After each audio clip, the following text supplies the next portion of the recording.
Good morning mga katek. Update tayo sa ating dalawang Trina bifacial 600 watts.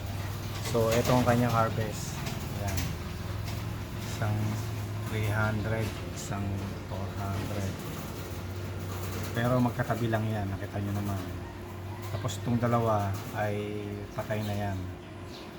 Dinisconnect ko na. Sayang ano yung kuryente na napunta dyan, nakaka-loss din yun, kaya dinisconnect ko na.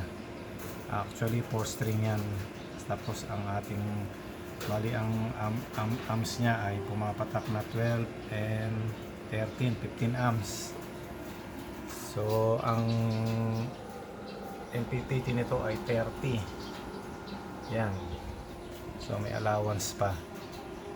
Ang harvest nya ngayon ay 894.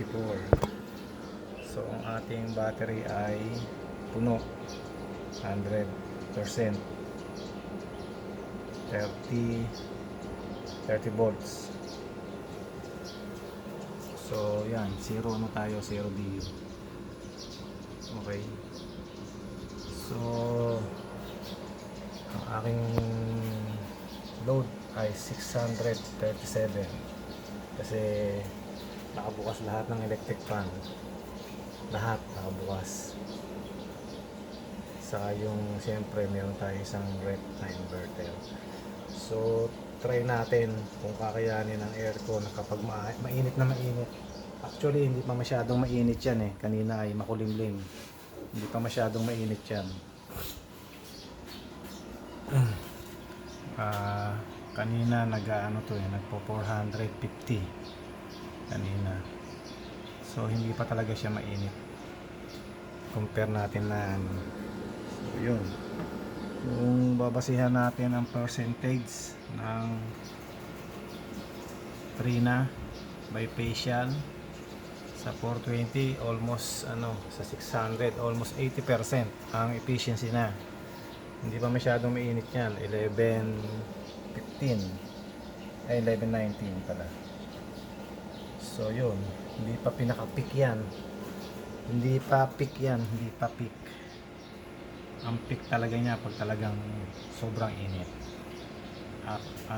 Siguro papalo to ng mga 500. Kung talagang sobrang init. Hindi pa mainit yung yan, yung sikat ng araw na yan.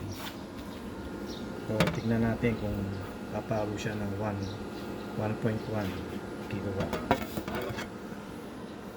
So yun, update.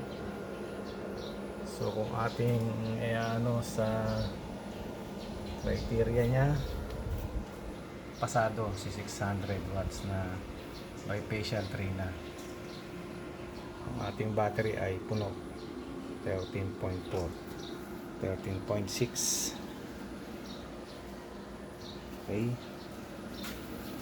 kung ito sana ay LiPo4, napakagaling. Hanggang gabi naka-upgrade tayo, pero wala na to, mga to mahihina na yan.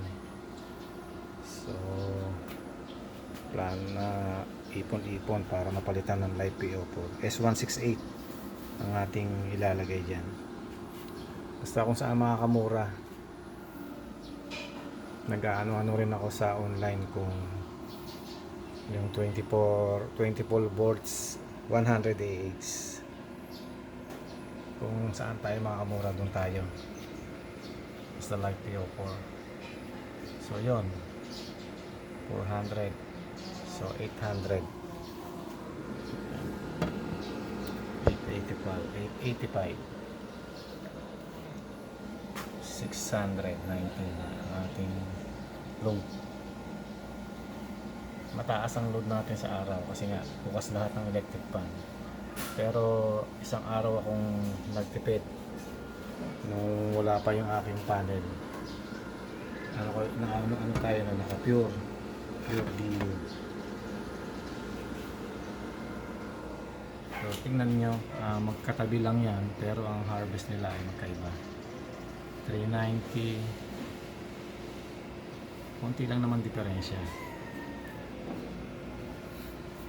magkaiba ng harvest. Isa ang isang panel, isang location, isa ang size ng wire, 6 mm. Magkaiba lang ang haba. Kaya doon may diferensya talaga. Kahit sa haba ng wire, may diferensya. Okay. So tingnan natin kung hanggang anong oras tayo makakapag-upgrade. Kung hahaba ba siya, kung hanggang 5 or 6 pag tayo makakapag-upgrade. Tignan natin. So yun lamang, in-update ko lang kayo sa harvest ng ating 600 watts bifacial Trina.